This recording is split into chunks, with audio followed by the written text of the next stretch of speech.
Thanks so much for joining me for this episode of the But First She Failed podcast. Last week, we dived into the topic of perfectionism, and a bunch of you guys reached out letting me know that it was something that was really interesting to you, that you learned a lot, that you saw a lot of perfectionism qualities or perfectionist qualities in yourself. And so I'm super fascinated by this topic. As I mentioned in last week's episode, this is something that I struggle with. I realized that I've gotten better at in a lot of regards, but then I was kind of falling back into the perfectionist tendencies last week. And it was kind of a rough weekend for me as far as perfectionism goes, right?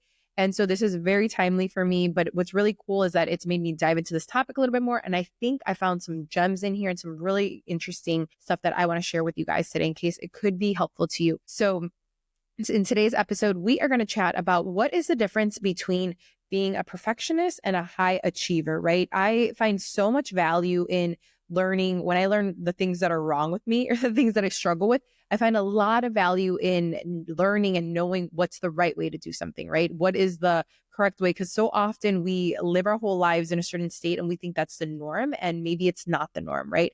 And so that's why I thought it would be so interesting to juxtapose both what a perfectionist looks like and what a high achiever looks like, so we can see one is healthy and one is not healthy, and kind of maybe help you go more towards the high achiever, right? That's something that we do want to be versus a perfectionist because of all the things we talked about last week, right? So let's get into today's episode. Are you a high achiever or are you a perfectionist, and how to know the difference? So I think a good place to start would be kind of putting them together. While the major difference between both is while both high achievers and perfectionists strive for excellence, they both are excellent, which we talked about. That's why I used to think perfectionism wasn't such a bad thing, because I'm like, what's wrong with being excellent, right?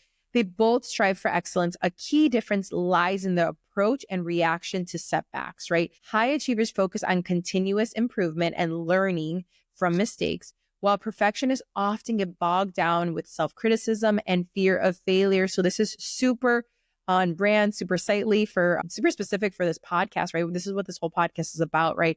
So it's so fascinating that so many of us that struggle with fear of failure, even if you're recovering from it, like I am, and like I've been honest with you guys about my journey, even if you're recovering from it, sometimes you can fall back into it. So that's why it's really interesting to just know and be aware of the difference between the two and kind of the different approaches, right? So here it goes. Here's a breakdown of some key points where you'll see the difference between a high achiever and a perfectionist and how to mitigate the difference, right? So the number one thing that shows up in the difference between high achievers and perfectionists is when it comes to focus. So focus for a high achiever, they strive for excellence and continuous improvement, viewing challenges as opportunities for growth, right?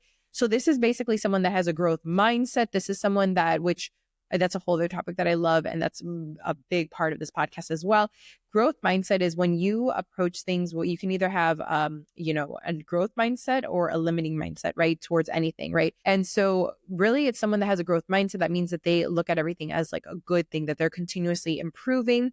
The challenges are opportunities for growth. And it's just a beautiful thing, right? So it's really the saying that I said last week that helps me tremendously is, in life, it's not either you win or you lose. It's someone that's their focus is more like learning, right? They're always learning. It's either you win or you learn, right? So high achievers, they strive for excellence and continuous improvement, viewing challenges as opportunities for growth. While a perfectionist, their focus is driven by unattainable standard for perfection, often leading to anxiety and self-criticism. So what is the focus? Whenever they approach a project, whenever they approach an event, whatever they're doing on, like I keep going back to, because I realize that my husband has a hard time with me because I always want our kids' parties and any party that I throw to be excellent. And now I've realized that this is a perfectionist quality, perfectionist characteristic or trait that sometimes comes up, that I have like sometimes comes up, right? So that's why I go back to that. But basically, what's the focus, right? Is it something where you're growing and you're learning and it's a healthier approach when you're maybe you're a high achiever, or is it something where you are looking for this unattainable, perfect, like sought after, goal, right? That then leads to a lot of self-criticism and anxiety, right? So that is another one. Another way is motivation.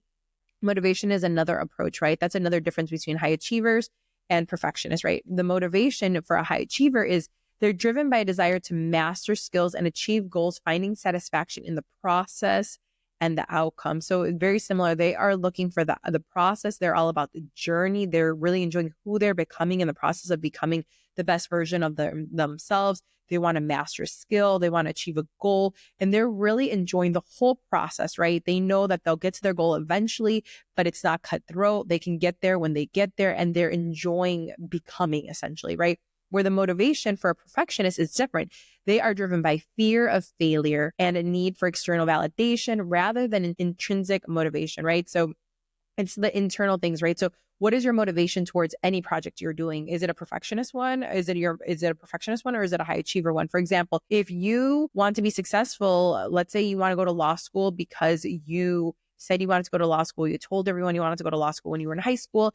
And now you feel obligated because if you don't go to law school, you are going to be a failure, or you're going to, people are going to perceive you as less successful, or people are not going to perceive you as smart as you want them to. That is a fear of failure, right? That is an external validation. You're looking for the approval of other people rather than intrinsic motivation, right? As opposed to when you see something, you're like, my gosh, let's say you want to go to law school, same example, but you are now driven because you're like, I am so fascinated with the law. I love, debating. I love studying. I'm just so, this is who I am. Like, I could defend anyone all day, every day, or, whatever the characteristics are that lead people to go into law, right? So it's because the right approach would be that they are just they want to master the skill. They want to achieve it. They find a lot of satisfaction. They feel like they're giving back to the world.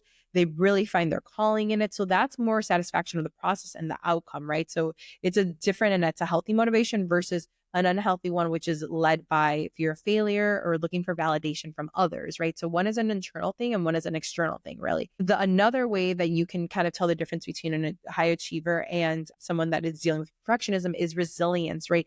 So resilience is someone that is a high achiever. Their approach to resilience is they bounce back from setbacks really quickly. They view mistakes as learning experiences and opportunities for improvement.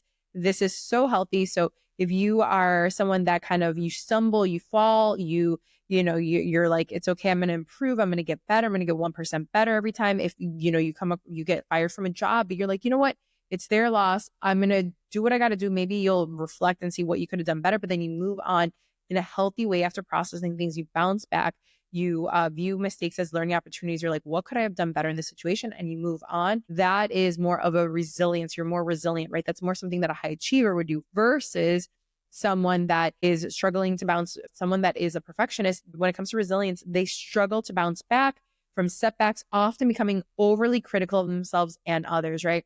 So this is someone that is going to dwell. Maybe they got let go from a position as well, but they are now going to dwell on it. They are going to beat themselves up. They're going to be like, you should have been on time. You shouldn't have sent that email. You should have done better with that project. You should have tried harder. You should have stayed more hours after work. They're going to beat themselves up, right? Or they might make themselves a victim and say, I always get into a bad situation. This is a bad boss. This was a bad environment. They're going to dwell on the situation. They're going to be very critical of themselves and other people. And they really are going to struggle. They're going to stay in that struggle state for a long time. So if they get let go from a position, they're not going to be okay with turning around within a few weeks to look for something else. They're going to have a really difficult time bouncing back, right? Because it's going to really be something that defines them. Well, they feel like that it defines them, right? So resilience, they really struggle to bounce back. That is because they are a perfectionist, right? They're just overly critical of themselves. Another way you can tell the difference between a high achiever and someone that is a perfectionist is self-criticism, right? So someone that is a high achiever, they tend to be more self-aware, which is always a great thing. It's always a great thing, friends, to be self-aware of the situation, of yourself, of all the things. So they're more self-aware and constructive of their self-criticism, right? Using it to inform future actions rather than dwelling on past failures. So they're maybe looking at a situation and saying like, how have I grown? What can I do better? They're always kind of doing constructive criticism on themselves, but it's in a healthy way where they're learning, they're not dwelling on it.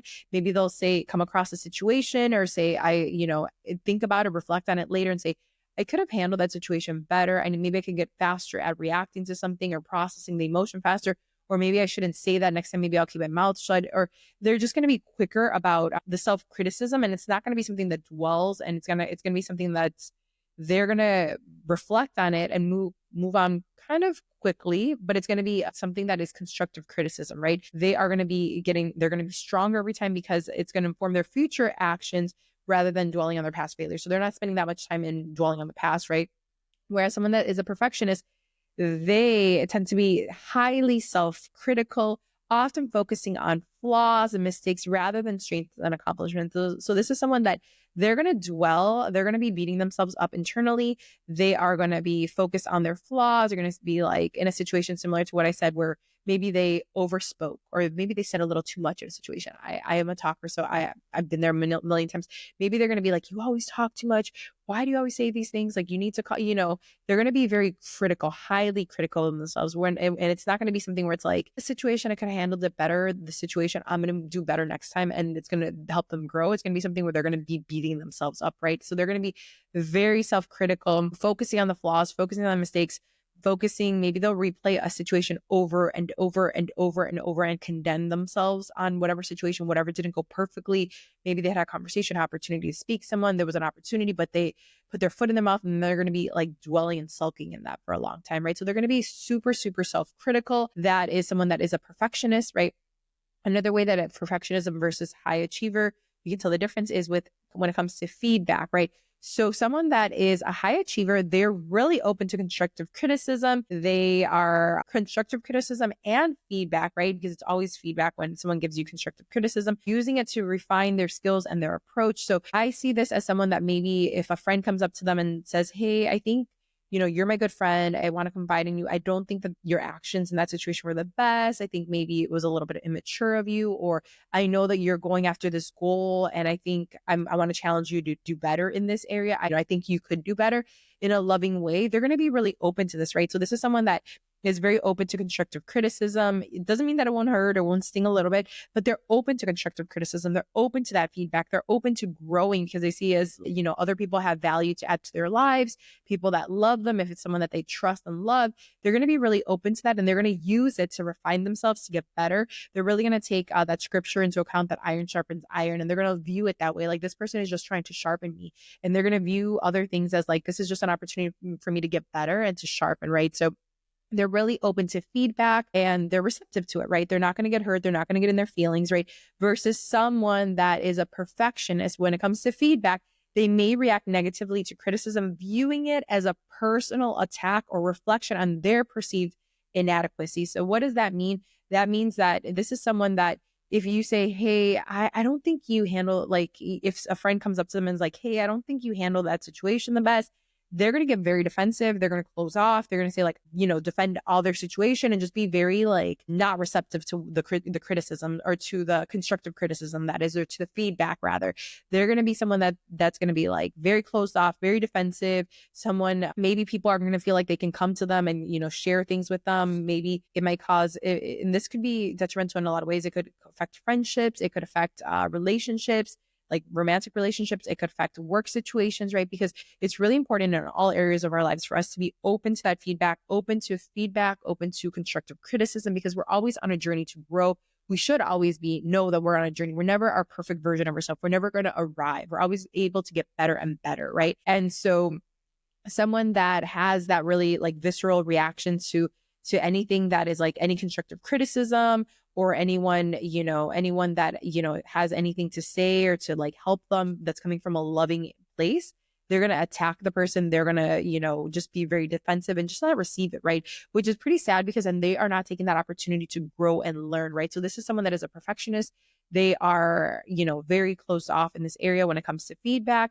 They, because it says that it's a reflection of their perceived inadequacy. So they are struggling with a lot of that internally. And so that's just their reaction. They don't have a good reaction to any feedback, right? Now, someone that is a high achiever when it comes to self-esteem, this is another one, self-esteem, is they have a healthy sense of self-worth, not dependent on external validation or achieving perfect results perfect results, right? So this is someone that they have a great self-esteem, or they have decent self-esteem, right? Where they know that they are worthy. They know that they are valuable, that they are loved. They don't need that from other people. They don't need that validation constantly from other people. They don't feel like they need a job to be worthy. They don't feel like they need a relationship to be worthy. They don't feel like they need a certain income or popularity status, or whatever the case is, a certain level of success to be worthy. They have a pretty solid self-esteem. So this is someone that's a high achiever. They have a solid self-esteem, and it's not tied to external validation or an achievement. They don't need that to feel worthy. Now, someone that is, dealing with perfectionism and really struggling with that, they often have low self-esteem, relying on external validation and achievement to feel worthy. So I've mentioned this in the past. I used to struggle with that a long time ago when I was in my career in national news. I remember I used to tie my worth to like the network that I worked for. So I worked for this major company. I worked for this really well-known people, really well-known company. Like my business card gave me value. And so when that position was taken away from me, it was very devastating to me, right? Because I found a lot of value in something external. I found value in like the coveted role that I had. I found value in whatever the school that I went to, whatever situation was going on in my life. I found a lot of value in that, right? Which is a really dangerous way to wrap your identity in external things, right? So often they have low self-esteem on external validation and achievements to feel worthy. So this is someone that constantly needs another achievement, constantly is trying to reach something because that's how they feel worthy, right? They're constantly striving for things, and it's not because it doesn't come from a healthy place, right? So that's another example of that. And, another example. So if we want to juxtapose like two different people, someone that's a high achiever versus someone that's not, an example would be a student who consistently puts effort into improving their grades, or a professional who seeks out new challenges to expand their skill set. This is a very healthy approach. This is someone that's a high achiever. Maybe they get into a role and they want to learn the new software that's needed for their industry, or maybe they take on extra projects there. Maybe they were the first people to get into social media before it was even a thing, or maybe they were the first people to learn something in their industry, and they are usually the people that are cutting edge. They're usually the people that are progressing in their careers. They're usually people that are progressing in their businesses because they're always evolving. They're always seeking out new opportunities, new challenges. Challenges don't overwhelm them. They excite them because they see it as opportunities to expand their skill set, right? And like a student that's always getting good grades or trying because they just want to learn, they want to get better, and they see, they're striving for excellence in a healthy rate. So an example of someone that is a perfectionist would be someone who avoids tasks or projects because they fear not meeting their impossibly high standards, or someone who is constantly seeking reassurance from other guys. This is what I was talking about last week, right? In the last episode, I was talking about sometimes it's crazy to me the fact that procrastination is actually a sign of perfectionism. If you didn't listen to last week's episode, go back and listen because I go into that. But it's really fascinating to me that they get so paralyzed. They have a big project, or they have a goal in their mind. It might not even be a big one. It just is a goal or a vision. And to them, it seems like so overwhelming, so big, that they get paralyzed in analysis paralysis, and they don't actually take the steps that they need to because they fear that they're not going to be able to meet the first step or the second step. Instead of just going for it and doing step by step, because they have impossibly high standards most of the time, or close to all of the time, they have like these really high standards for whatever situation it is. They want to control all the things. They are constantly seeking reassurance from others. So they are constantly needing reassurance from other people to tell them, hey, you can go for it. Hey, you can do this. Hey, it's okay. Hey, this event was great. They need that from other people in order to thrive, right? Those are a bunch of examples, but there you have it. I hope this helps you. I know that for me, it's super helpful to know what is healthy and what's not healthy. I'm in an unhealthy state of mind or approach or view, or I view things in an unhealthy way. It's really helpful to me to see what is the healthy approach to view it, right? To see what I should be looking for, and to know when red flags pop up and how I should address them and how I can change that. So that is the goal of this episode. I hope that you learned so much. Thanks so much for joining me today on this quick episode of what the difference is between a high achiever and a perfectionist. And I hope to see you next time.